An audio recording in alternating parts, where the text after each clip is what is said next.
Hey, welcome to the Illinois Business Playbook. I'm here with Lee Barrientos. I've been told by you that I'm pronouncing that well, which is great.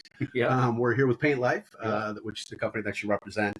Obviously, we're going to get to know you, have a little fun, and get to know your business. But before we do that, I always like to have what I'm really passionate about. And as you can see from some of the stuff on the wall there, from talking to you beforehand, you seem to be as well. I'm a big sports fan. So tell me about your what do you enjoy sports wise? With baseball, basketball, football. Who are your teams? Who do you follow? And what do you enjoy? All right. Well, growing up, I was born in Texas. Okay. So you had no chance of changing it out of that. So Sure. the Cowboys is embedded into me. Oh, okay. Especially in the 90s. I mean, it's just what it was. It was all Cowboys. Yeah, Michael Irvin, Emmett Smith, Troy Aikman. Nice time to be a Cowboys fan. America's team. That's what I grew up on. I got spoiled.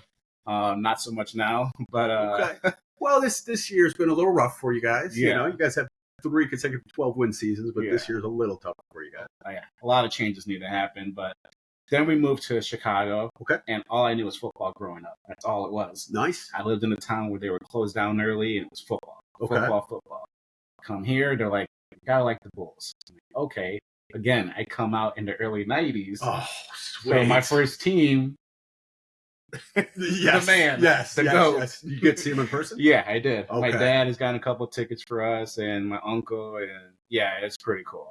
So let's go back to a conversation that we were having before that then really quick. So for those of us, and I from talking to you, I know I got a couple of years on. Yeah. You laugh too quickly on that, but I do. But we both got to see this gentleman play live. Yeah. So when people talk about farm animals, specifically a goat, who would you say basketball-wise do you think is the greatest of all time, and why? It's still Jordan. Jordan, if you want to come to a close second, in there, Kobe, if we're talking about style and the way it goes, that's my second go, is Kobe. LeBron, for me, I'm not going to lie, he's maybe barely creeping into the top 5. Oof. Okay, so who do you got, like 3 or 4 then, like ahead of LeBron? And I agree with you, probably. I mean, more than you think, by the way. The way Shaq dominated the big game, it's like no one's ever seen before. Yeah. I still love Tim Duncan. He's really close around the top 10 for me. I don't think he gets enough props. But if you look at the numbers and the stats, that guy was amazing. Absolutely. Steph Curry, I got to get him in there just because he evolved the game completely different to being a smaller guard. He's still a big dude. Don't get me wrong. Yeah, 6'3" or so. He's taller than us. I'm 5'7", so yeah, he's taller than us. He's taller than us. Yes, for sure. But compared to NBA stats, that guy opened the game up to a whole nother level. Agreed. It's just crazy. And then right now, I mean, not even in NBA, but just even in basketball star is Caitlin Clark. Oh, my wife and I certainly agree with you. And she seems to kind of be a derivative of Steph to a certain degree as well. Yeah. Where she's kind of like, as soon as she passes half court, she's open, which I love a lot. Amazing. But like her aspect and her grit and toughness, I love that. She doesn't complain. She doesn't say nothing. She keeps attacking in it. Like, no excuses. Yeah. And that's how I try to go with my company. Okay. As well. Bringing it together. I like that. I like that you said Kobe too, because I think, again, if you ask Michael Jordan whose game replicated his the most, it would be hands down Kobe Bryant. I mean, and in fact, if you remember too, and we'll get on to this too, but if you remember too, when he first was coming, he even would kind of talk like Mike. His moves were like Mike. There's some really cool YouTube videos that you can check out, and if you haven't seen them, I'll send some to you, where you can see like them doing the exact same moves. You can see the exact same fadeaways. You can see the exact same foot movements and everything else. So, well, what was the thing that Michael Jordan said when he was playing Kobe? He's like, you may be able to wear the shoes, but you never fill them. Yeah, and then he Kobe went quiet. Yeah, he went 0 dark 30, and then a couple weeks later he threw like 50. He came out and it evolved, and he wanted to do that. Yeah. He chased perfection, knowing that it would never be attainable, but it would always help him get closer. I love that. I love that. Well, I assume, here we go, tying some things together. I assume you're trying to pursue perfection with your business as well. So, Lee, why don't you tell us about Paint Life, and why don't you tell us about what inspired you to start it? Okay. Well, Paint Life has been around for 5 years. We're a young company. Okay. But what inspired me was a little bit before COVID even happened. We didn't even know.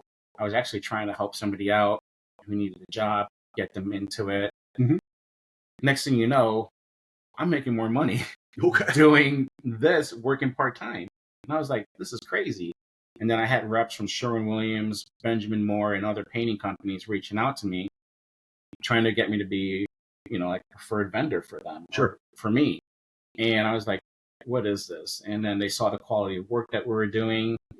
And next thing you know, I'm like, wow, like this is really good. I don't want to be traveling all the time. I used to do capital medical equipment, pharmaceutical sales. I come from a sales background. Definitely a handyman still. I get that from my dad.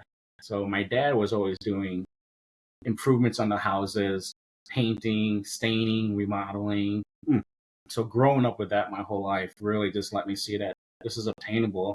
Nice. And I can do it. And then put the smartness that I have with the sales background. It's been great. So probably not on the road quite as much as you once were when you're doing pharmaceutical sales, right? You're flying all around like crazy. If I am, it's local at least. Yes. I'm home every night. You got to like that. You got to think that for sure. Yeah. So you started this basically right out of COVID. You started part-time, then you went full-time. But you are a small business that continues to grow. And I know that you're rather successful. But what sort of challenges have you experienced as a small business? The challenges, I'm not going to really say that they're challenges because I want to grow slow and steady. I think if you grow too fast, word of mouth is the best form of advertisement that I've seen. Amen to that, yeah. So one bad review or post can really hurt somebody. Yep. And especially in this day and age with technology, AI, social media, instant gratification, and instant notifications, I want to just grow slow and steady. So, but the biggest thing is just making sure that I'm giving the guys the best positioning, learn everything they need to, study the equipment, study the paint and the science behind it to know how to apply it and know how to fix it. That's the biggest thing. Technology and science is just growing so fast that you're just trying to keep up with everything. You had mentioned referrals. Obviously, referral generation is huge, right?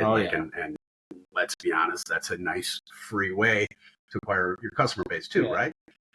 But what sort of strategies have you put in place other than those referrals to grow that customer base?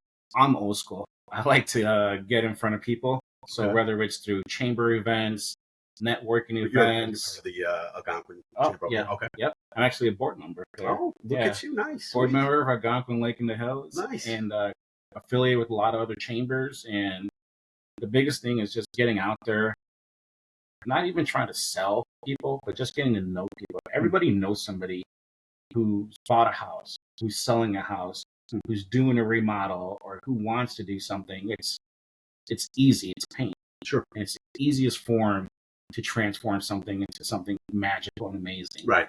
Just by color. Right.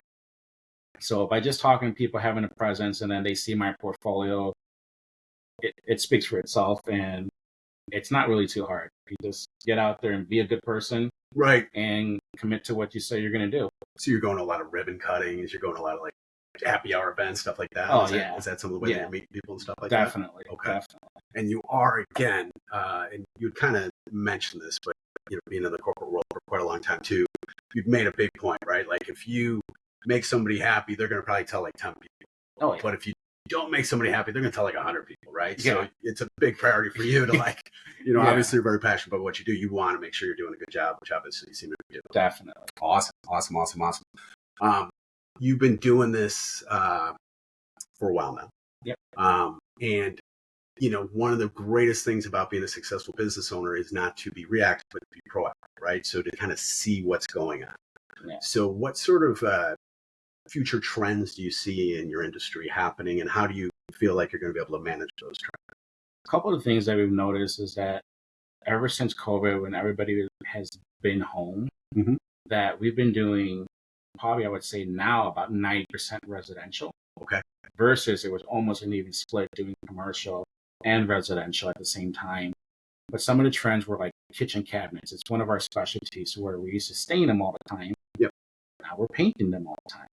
So when I first started, we were using paint and, poly coats on top of things. Then we were using the enamel paints. Then we were using, water-based paints. Then we were using 2K poly paints and different styles. And the thing is, we had to continue to grow with the trends and the styles. And by doing that, our reps at JC Lick have been amazing. They give us free materials to practice on. Nice. That way, if we like it, we get to use it and go from there. But just staying knowledgeable, going to events of like Color of the Year, where we were just at for JC Lake. Where was that at? It was actually out of Ethan Allen. It was invite only. Okay. And we were one of the top 5 painting companies throughout the whole state of Illinois that got invited here to work with all these interior designers. Okay. So by doing that, they're giving us referrals to other people. We're representing Benjamin Moore, JC Lake, amazingly. And to be only one of the top 5 in there speaks volumes. And then to see the color trends, they have their interior designers that they work with. Mm-hmm. So when those colors come out, we know about it. We know how to describe it. We know how to apply it. We know how to use it. So it's like school still. You still have to do stuff. Still doing some studying there.